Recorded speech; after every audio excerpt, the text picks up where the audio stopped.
So we kick off a new series today titled, I Am Who You Say I Am. Would you say that with me on the count of three? 1, 2, 3.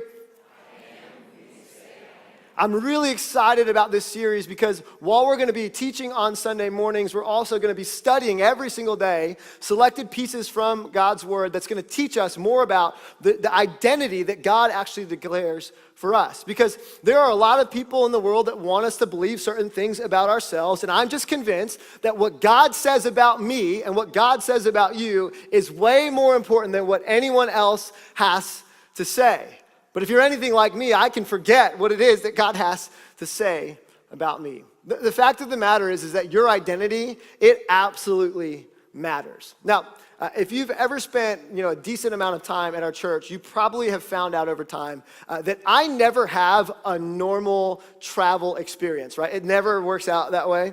A couple of weeks ago, I went to surprise my sister. She was studying abroad, and she was spending some time in Italy, and I was going to surprise her for her birthday, and I was going to fly standby. I don't know if you've ever flown standby before, but it is an adventure. I mean, it is an incredibly cheap way to travel, but it is also a pretty stressful one. And so I actually wrapped up a service here on Sunday and drove straight to the airport, praying that God would allow me to get through the security line. If you've ever been to Orlando International Airport, you know that you can either go through security in 5 minutes or it can take you 5 hours, right? And it just depends on how many people came from Brazil that day and how many people, are coming from Disney. And so I was able to go and got through, and just about 10 minutes before my flight was about to close, I got there in time. I was high on the standby list, gonna make the flight to go Orlando, New York, Rome was gonna be a good time. So as I go from Orlando to New York, that's the plan. As I'm about to step onto the plane, the screen flashes and it says delayed. And now as I'm looking at that, I realize if this flight is delayed, my flight to Rome is going to not be able to connect, and I'm going to be hanging out in New York by myself without my kids, which doesn't sound like that bad of an idea because who gets time by themselves, but probably not the most responsible parenting moment. I can't call my wife and be like, sorry, babe, I knew that I wasn't going to make my Rome connection, but I'm enjoying a show right now on Broadway, like not a good gig. And so I look at the situation, talk with the gate agent, and she says, listen, you cannot make the flight to New York and connect, but there is a flight that's going through Charlotte that will allow you to get to Rome as well. But here's the thing, there are 27 other people in front of you on the standby list, but it's your best shot. And I say, well, I guess that's what I'm doing, right? And so I'm like number 28 on this standby list. And I go over to the gate, and they begin, boarding the plane. And then they get to like number 1, number 2, number 15, number 16, number 17. They get to number 22 on the standby list. That means that there were 22 open seats on that plane, which means not many people are trying to go to Charlotte. You know what I'm saying? So they get to number 22, and then I'm thinking, maybe there's hope. Maybe I'll make it. And right at number 22, they say, the flight is full. You're going to get bumped. We're sorry, it can't work out. And so now I'm in a situation where I'm still in Orlando, don't have a flight to go, and I'm trying to figure out how to get there. And my friend who was helping me kind of fly standby said, listen, stay by the gate because you never know. Sometimes things happen at the gate, and you just stay there as long as you can. So I stayed there. Everybody clears out. Like everyone's gone. And this woman who's working the gate, an agent, she looks at me and she kind of gives me this look, like we're about to make magic happen look. And I was like, all right, what does that mean? And she walks over. She looks at me and she says, you got bumped for that New York flight, right? I was like, yeah. I was like, how'd you know? She's like, I know these things. I was like, okay. She looks around like she's about to do something illegal, but I'm like, we're at an airport. No one does something illegal. And she prints out a boarding pass. She hands it to me and she says, get on that plane. And she gives me this look like, I make dreams come true and I'm here for you, buddy. And so I'm I'm thinking it's the favor of God, he answers prayers. And so I walk onto this plane. I don't know what happened, number 23, number 24, number 25, or number 26. No, or number 27, but number 28 got on this flight. And so I'm flying from Orlando to Charlotte. I land in Charlotte, and my buddy calls me. And he says, Colin, how in the world, what did you decide to do? And I was like, well, I was able to get to Charlotte. And he's like, you're not in Charlotte. And I was like, I'm pretty sure I'm in Charlotte. I think I know where I am. He said, but the computer system still says you're in Orlando. It's like, no, mate, I'm in Charlotte. There's barbecue right there and a lot of country music. I'm in Charlotte. And he says, send me your boarding pass. So for some reason, I don't tend to keep my boarding passes. I did this time. I pull my boarding pass out, and as I pull my boarding pass out to take a picture of it to send it to him, I notice that the name on the boarding pass is not my name. This is the actual boarding pass right here, and I've blacked out certain parts because I'm not sure if what happened was legal or not, and I'm not trying to go to prison, all right? My buddy who works in the airline industry said, yeah, like that's a federal offense. And I'm like, what? He's like, not for you, for her. And I was like, all right, great. As long as it's not me, I'm fine. But here's the deal. I was able to get to Charlotte on someone else's identity. But could you imagine me like materializing on the opposite side of security, walking up to like the passport check-in place, like, getting ready to go on my international flight, maybe even landing in Europe, trying to go up to customs with a name that is not mine, and like that's not happening, right? No. Here's what I want to point out today, okay? You cannot get far with the wrong identity. Now, you might be able to get a little bit, but you can't get to where you're trying to go. You can't get to the ultimate destination God has for your life if you are functioning and operating with the wrong identity. And if you're anything like me, let's be honest, there's the identity that we want, and then there's the identity that we have. And those identities are a little bit different sometimes. I mean, if we're all honest, there is a gap between who we want to be and who we are. There's a gap between who we want to be and who we are. And that gap, that identity crisis that we have, culture wants to fill that gap for us because it's how they get our money. And the gap that culture wants to fill it with is this: you are not fill in the blank enough. You're not good enough. You're not strong enough. You're not rich enough. You're not happy enough. You're not thin enough. Whatever it is, culture is consistently bringing this narrative to us, saying you are not fill in the blank enough. If we're honest, our world wants to tell us who we are. But what I want to do over the next 5 weeks, what I hope we can do as a church is ask this question. But what does God say? The world has a narrative about who we are, but what does God say? And I'm really excited about the scriptures we're going to be looking at. We're going to be looking at one chapter in a book and a letter that was written by Paul called Romans. And the reason why I love Romans chapter 8, where we'll really be camping out for the next 5 weeks, is that in Romans chapter 8, we find some of the most powerful words written by Paul to us, God's voice to us, declaring who we are, what God thinks about us, what God says about us. And let me tell you, God's message to us is very different than the message that culture is bringing our way. And one of the reasons why I love that we're reading out of Romans chapter 8 is because of who wrote it. See, Paul was an interesting person. And if you're not a Christian, or maybe you're skeptical about Christianity, you don't even know, like you hear the Bible and you don't even know where to start with that, I want to help you understand today that as we read the Bible, we're really reading the words of Paul inspired by God. And Paul was an interesting guy because Paul is a lot like us. He did not get to walk with Jesus one-to-one, face-to-face like some of the other writers in the New Testament did. So while we have some distance from Jesus, Paul knew what it was like to have a little bit of distance as well. Now, Paul at the same time was a person who had access to people who knew Jesus. Like Paul knew Peter, he knew James, and he knew John personally. And so he was able to understand and live in and soak up all of these stories that all of these guys had about how incredible Jesus was.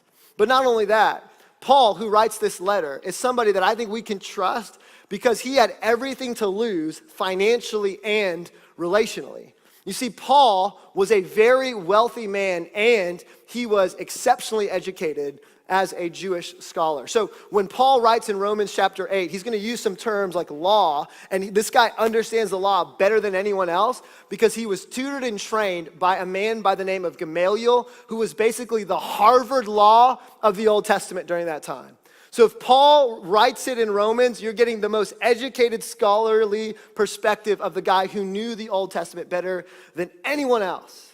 But he had a lot to lose in following Jesus. Because he was a Jewish man with that kind of educational background, he was going to lose his family, would be excommunicated by them. He would lose his financial power and position of power as a Roman citizen because he would commit his life to walking with Jesus. If there's anybody who did not have a cultural advantage to following Jesus, it was Paul, and yet Paul still followed Jesus. And if that doesn't kind of convince you enough, one of the things that I find so interesting is not only did he have everything to lose financially and relationally, but Paul waged war against Christians initially. Like, this guy saw Christians as the problem. He wasn't ambivalent towards this little movement called the Way, or these little people that thought that Jesus had resurrected and that he had actually come back to life. He saw as a problem and a group that should be exterminated, and he oversaw the murder and the killing of Christians for a portion of time before he ever met Jesus. And this guy, not the goody two-shoes, this guy, highly educated, highly wealthy, with everything to lose, this guy writes half of our New Testament. And I think God in his grace knew that the really scholarly, educated guy would write half of the New Testament to make sense of the Old Testament that none of us understand. I think that's why he did it. And so today we're going to look at what Paul has to say. And over the next 5 weeks, we're going to look at what Paul has to say in Romans 8 about who God says I am and who you are. And each of these times that we get together, we'll look at one statement. This is the one that we're going to look at today. That God says, you are free. Write this down in your notes. I am free. And more than what culture says, more than what the narrative around us says, what is true about you is you are free. Well, what are you free from? Well, we read Romans chapter 8, verses 1 to 3, and that's where we're going to spend the majority of our time. But I want to talk about two things today that God says, because of Jesus, we are free from. The first one is this. We are free from the power of sin. This is what Romans chapter 8, verse 2 says. And because you belong to him, the power of the life-giving Spirit has freed you from the power of sin that leads to death. Which begs this first question, what is sin, right? Because how many of us have some version of a definition for sin, right? My version of definition for sin comes from my grandmama, all right? I'm not the one who's in the room right now. I'm not putting her on blast like that. My grandma that's in another country. And my grandma is convinced that getting a tattoo, is a terrible idea. And her preacher son has a tattoo, you know? She's convinced that there's certain things that you just cannot do, and those things are sins. And here's what's interesting about the term sin, right? When you think of the word sin, you oftentimes think of verb, don't you? You think of an action or something a person does. And while that a sin can be an action or a thing that a person does, that's a symptom. But when you read the Bible, you'll find that sin is not primarily talked about as a verb. It's actually talked about as a noun. That sin is like this thing that infects us. The way I would describe it is this, is that sin, write this down in your notes, is a universal, everybody's got it, human experience that infects and affects everyone. It separates us from one another and from God. So sin is not just the bad things we do and the list of things you ought not do and the things that you should do. Sin is this thing that is endemic. It's just true. It's just a part of, inherent to what it means to be human. And Paul unpacks this, I think, expertly in Romans chapter 5, verse 12, when he kind of explains how sin has infected and affected all of us. And he brings it all the way back to Adam. Now, just a moment, okay? I know that for some of us in the room, we believe that Adam is a literal person. I believe that Adam is a literal person. But for some of you, that's a hard thing maybe to wrap your mind around. But here's what's so cool, is that the Hebrew word Adam or Adam is not only a name, but it's also the Hebrew word for humanity. So when we're talking about Adam, we're talking about a person, but when we're talking about Adam, we're also talking about humanity. And here's what we find in Romans 5:12, that when Adam sinned, when he made a decision to not do what God asked him to do, when he made a choice that was deviated from God's best for his life, sin, noun, entered the world. And Adam's sin brought death. So death spread to everyone, for everyone sinned. So to illustrate this a little bit, I want to kind of explain it to you this way, right? Sin is a contagious disease that all of us deal with. And here's what the text is saying in Romans 5, that the first human, when they rebelled against God, it was like something got wired in our spiritual genetic code, if you will, that would lead all of us to be born with the tendency and the desire to rebel against God's best for our life. And here's the deal. I don't have to convince you of that if you have children, right? Right? It's not like you trained your kids to lie or to be selfish. They just came out that way, right? I mean, you didn't have to do anything. And so the whole point that Paul is trying to unpack is he's helping people understand how the Old Testament connects to the New and where Jesus is. And I don't get it, Paul. It's all so confusing. He's like, listen, this is what happened. When Adam, the first human decided to rebel against God's best, that infected and affected everything around him and in him and everyone moving forward. So here's the deal, right? Like here's, if I could illustrate it this way, right? This is Adam. And because all of humanity is connected to the first human, it's like we're in Adam. Let's imagine for a minute, my wife, Stacy, okay? We'll use a white one to represent her. Don't let the metaphor get too far. But let's say this is my wife, right? Stacy, she's connected to Adam, the first human. She's in Adam, which means that she's, oh gosh, I don't know if I want to use. This is Stacy after she goes to the beach. Let's use this one, all right? So this is Stacy. Because she's in Adam, she has, gosh, I don't even, can I say that she's a sinner? Oh, that feels so romantic. Okay, so she's like a sinner, right? She's in Adam. These are my kids. Definite sinners, like no question about that. No doubt. But here's the truth, for all of us, all of humanity, all of time, we're all born in Adam, meaning we all have a sinful nature. Every single one of us, at some point in our life, we have done something that we wish that we didn't do. Is that right? Every time we can all agree that in our life, we have not done things that we should have done, right? And if you disagree with both of those things, you just lied, which makes you a complete sinner. I mean, there's no way around it. And the whole point here is we have this kind of language around sinner, especially if you grew up in an ultra-religious, ultra-churchy environment where sinner, it's this terrible thing. Yeah, it is terrible because it separates us from God, but we're all one of them. It's a disease that we all deal with. We're all infected and affected by the fact that we have a proclivity to lean to self, a desire to have self-reliance and selfishness, which leads to some of the most dangerous realities that we can face. And so Paul, reflecting on who God says we are, says, listen, okay, we are free from the power of sin. It means that sin actually has some kind of power, and you know this. And there's two types of realities about sin. The first one is that sin kills. This is what the text says in Romans chapter 8, verse 2. But Paul reiterates this in chapter 6, verse 23, when he says, for the wages, the cost, the check that gets written because of your sin is death. And that death, yes, is an eternal one for sure, but let's be honest, it's not just an eternal death. Let's make it more real. It's a relational death too. Because we all know somebody or have been that somebody, but that because of our sin and our inability to maintain self-control, actually sacrificed and killed a relationship to pursue another one, and there's collateral damage that either you as a kid had to grow up with because of your parents or people that you know. We know that the sin that kills us financially because we cannot have enough self-control to steward life the way that it ought to, so we overextend ourselves and we're swimming in credit card debt, trying to buy a lot of things to impress a lot of people we don't even like, right? That's the world that we live in. And all of a sudden, when we think about sin, don't think about sin just being as the thing that creates death and separation between you and God, which it does. But ultimately, that sinful nature is the thing that creates the gap between who you are and who you want to be. And let's be real. We've all tried really hard to fill that gap.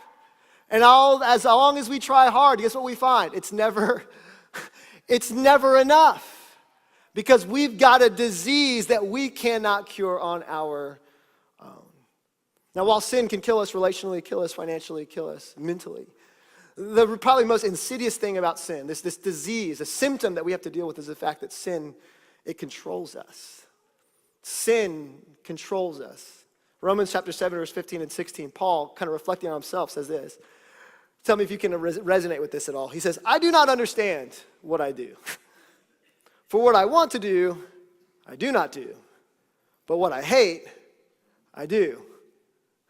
And if I do what I do not want to do, I agree that the law is good. Here's what he's saying. There are things I want to do in my life, and I don't do them. Anybody? That's you, right? Yeah. How's that New Year's resolution going about making sure you got a six-pack and looking good for summer? That going all right? Yeah? Okay. And there are things I don't want to do. Man, I don't want to watch another episode of the British Bake Shop. That's me right now. But it's so good, right? I mean, there's these struggles that we face. And as much as those things are small, here's what Paul's saying. He refers to the law right here. He says, I agree that the law is good. Here's what he's saying. It's not that I don't do the things that I should do because I disagree with what I should do. It's just that I can't do it. And for Paul, the law was God's teaching. But maybe you're not a Christian. And here's the beauty of kind of what we're talking about today is you don't have to be a Christian to resonate with Romans chapter 7. Because let's be honest. You have a law. It's a standard for your life. And let's be real. Are you meeting that standard? No. We create our own moral standards and can't even meet that moral standard, much less God's moral standard. And Paul's like, listen, I'm controlled by this thing. Well, what is the thing? What's the thing controlling him? He explains it in verse 18. He says, for I know that good itself does not dwell in me. That is in my, here we go, sinful nature. This is the reason why I can't. For I have the desire, which is true about all of us. I have the desire to do what is good. I want to be a good husband. I want to be a good son. I want to be a good father. I want to be a person with integrity. I want to be a good coworker. I want to be a good roommate. I want to be a person who forgives. I want to do that. But I literally cannot carry it out. For I do not do the good I want to do, but the evil I do not want to do, this I keep on doing. And herein lies the tension that we all feel, right? This tension between who we are and who we want to be. And this is why a massive industry exists called the self-help industry. It's amazing, right? Self-help books get written and it's like a brand new book, like a new breakthrough on how to be a better person. It's like, mate, that was the same thing written 25 years ago. Just that whole generation died and so nobody's talked about it and now it's brand new as a new idea. It's like, nah, bro, it's been around forever. And we spend millions, if not billions of dollars buying books, listening to TED Talks, doing research, specific weird forms of yoga, eating gluten-free, whatever we got to do to become who we want to be. And while some of those things are helpful and good, none of those things get us to where we want to be. If I had to summarize what Paul's saying here about the control of sin on our life is that we don't always do what we want to do based upon what we think we should do, even when we have the chance to do it. So our nature, just let's be real. Sometimes getting the diagnosis isn't a good feeling, but having the diagnosis helps us know how to get the solution. Here's the diagnosis. You were born in Adam. You were born with a sinful nature. Your natural tendency and my natural tendency is not to pursue what God's best is for us, but to pursue what we think is what's best for us. And look at your pictures from the 1980s. You had no idea what was a good idea for you. And so what happens is we live with a bunch of regret and a bunch of shame and a bunch of frustration around the gap. And here's what God would say to us today. Where industry would say, spend more money, try more things, get better, do it on your own. God would say, no. God would say that our sin, our struggles, and our greatest regrets do not define us, but that he does. And that he's got a different definition for you. And he would say, you're not captive to sin anymore. You're free. You're free. That addiction doesn't have to have control over you anymore. There's freedom if you keep walking with me. That regret that you consistently feel like you're carrying around as an anchor and a ball and chain that you can't seem to get rid of, that thing. I've already given you the key to unlock it. Walk free with me. Today, you are not captive to your shameful decisions and the regrets of your life. You are free because God declares you free. Here's the second thing I want to talk about. Not only are you free from the power of sin, but you're free from the power of condemnation. God says you are free from the power of condemnation. This is how he's going to describe it. Paul, who I think has got to be reflecting back on his own life, right? Because he's writing this. Paul, who oversaw the murder of countless innocent people.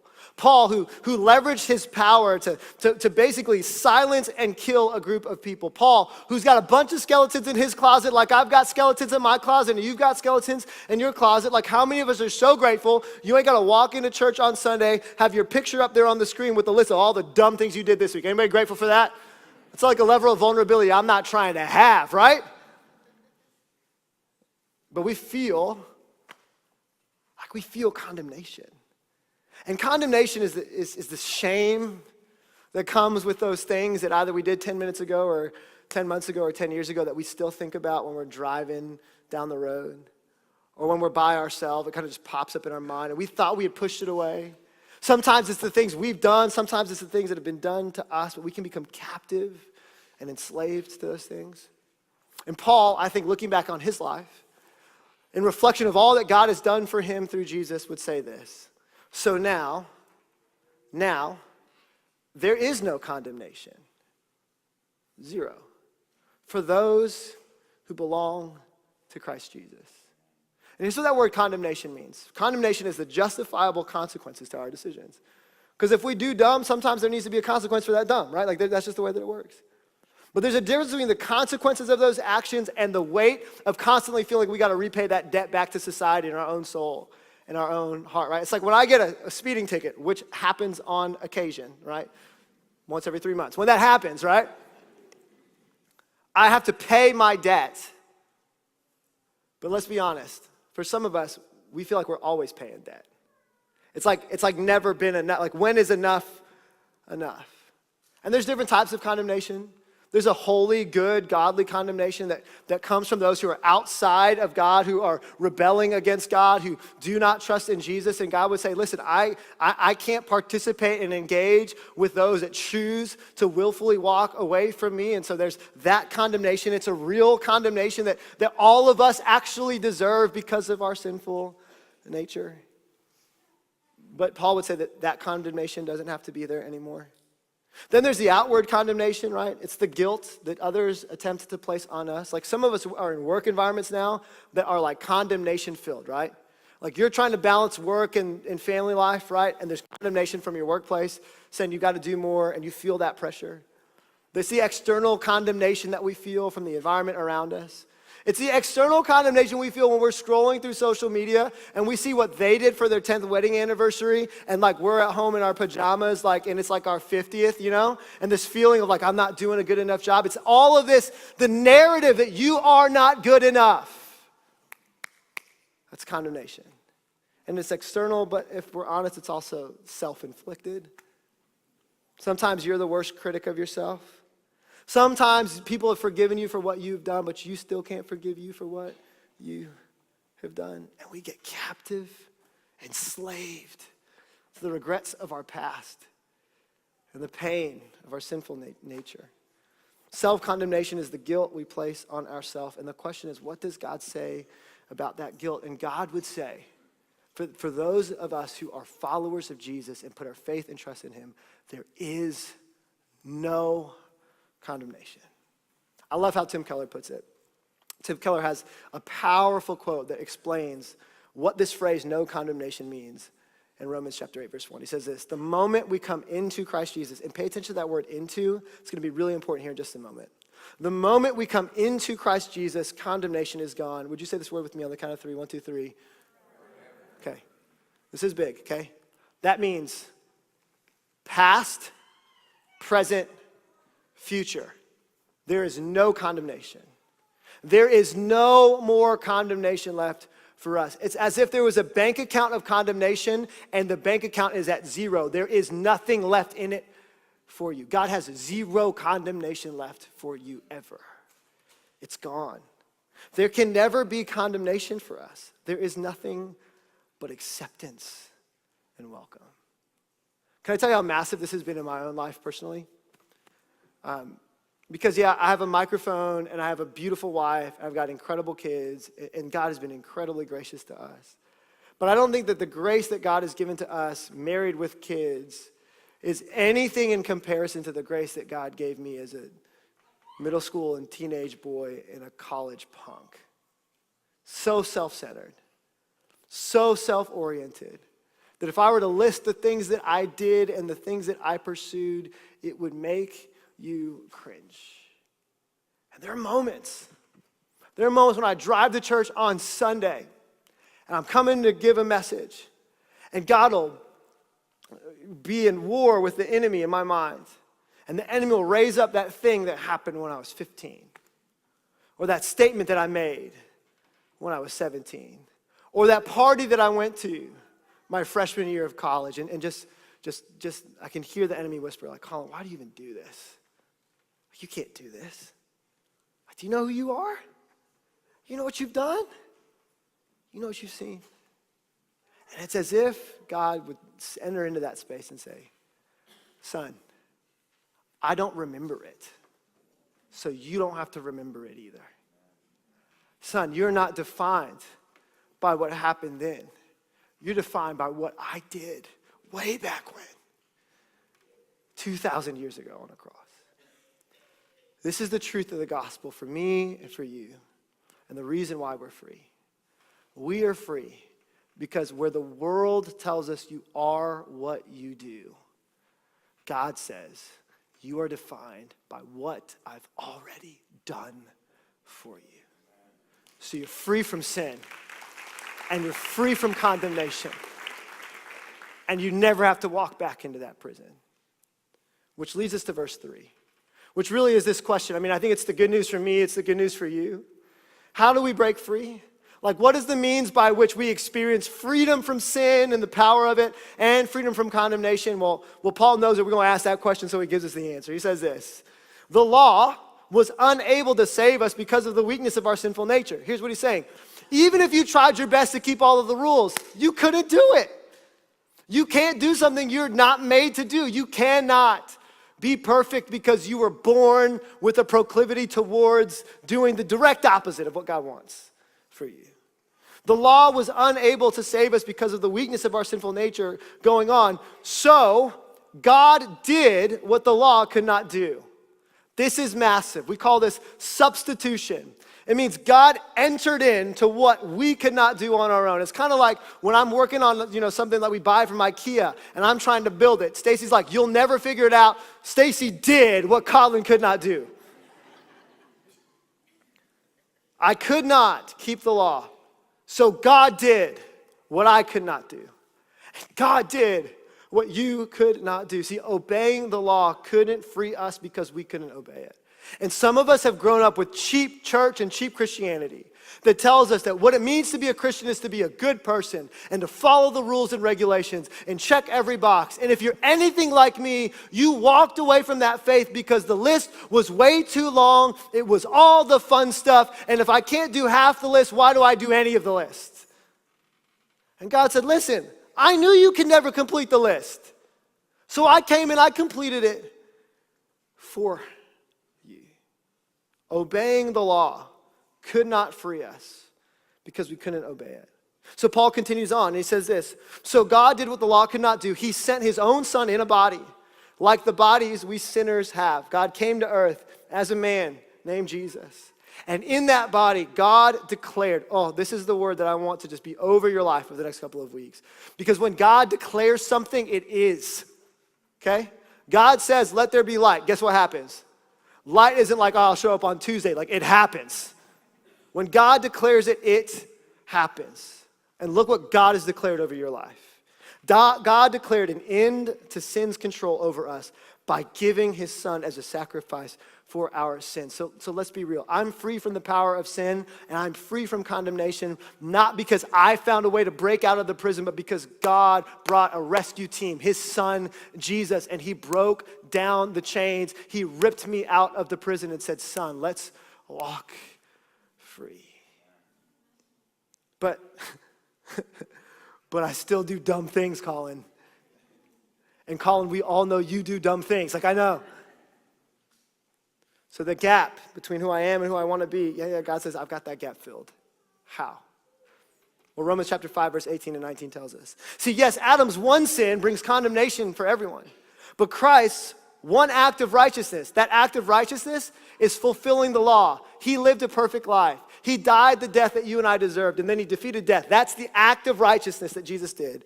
Brings a right relationship with God and a new life for everyone. Because one person, Adam, disobeyed God, many became sinners. But because one other person obeyed God, who's that? You ready? Jesus. Because one person obeyed God, many will be made righteous. So let's take my beautiful wife out first, okay? When we put our faith and trust in Jesus, we're no longer defined by our sinful nature, but defined by his righteousness and his perfection.